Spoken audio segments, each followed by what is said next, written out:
ګرانو ملګرو د اورمړو تاڼې په حدود کې په یو څو غنټو کې 3 کسان په مختلفو واقعاتو کې قتل شوي دي او یو زخمی دی. کم کسان چې قتل شوي دي په هغې کې مور او لور هم شامل دي. د دې ټولو واقعاتو ډیټیل دله در کوم. پهلنۍ واقع چې کم دا هغه اورمړ میرا غلام جوړ کې شوې ده. دلته ابرار ول اسرار په زخمی حالت کې پولیس ته ویلي دي چې یاره دی په خپل کور کې موجود و. د دې سره رشتہ داران دي ای سره دې تناظر روان وای راغلي دي د په کور باندې ډزې کړي. په دې کې د ابرار زخمی دی او د مور په دې کې مړه ده او د سورلس 15 کالو خور واغه په دې کې مړه ده. ملزمان تښتیدلي دي. وجه چې کم دغه د زنانو تنازع ده. د قتل دویم واقع چې کم دا هغه د اورمړو تاڼې په حدود کې شوې ده. هغه علاقه د اورمړ جانان پل بټو سټاپ سره.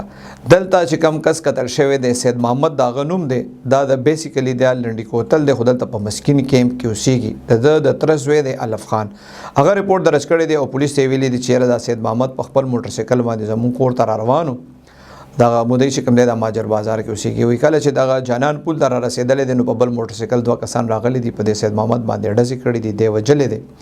ملزمان تښتېدلي دي. هم د دې واقعې نه بیا لږ ساعت بعد د اورمړو تاڼې په حدود کې بیا کاری صاحب دی امان ولی دا بیا نامعلوم کسان په د باندې ډزې کړي دي. د زخمی دی د هسپتال کې زیر علاج دی.